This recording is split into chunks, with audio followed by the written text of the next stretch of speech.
दादा आपन सेदिन कही ना घोड़ा चढ़ी मु लगाम रही को हाथ में घोड़ा चढ़ी कौन मुझे घोड़ा हो मोरी पिठी उपरे बसी से गोटे पर गोटे शिकार कर चलते मु खाली मालिक आदेश पालन कर दादा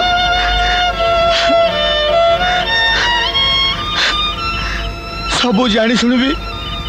मिछ को सत बोली दस्तखत कर दूची देख देख जीवन जो विश्वास समस्त मत सरपंच खुशी हो।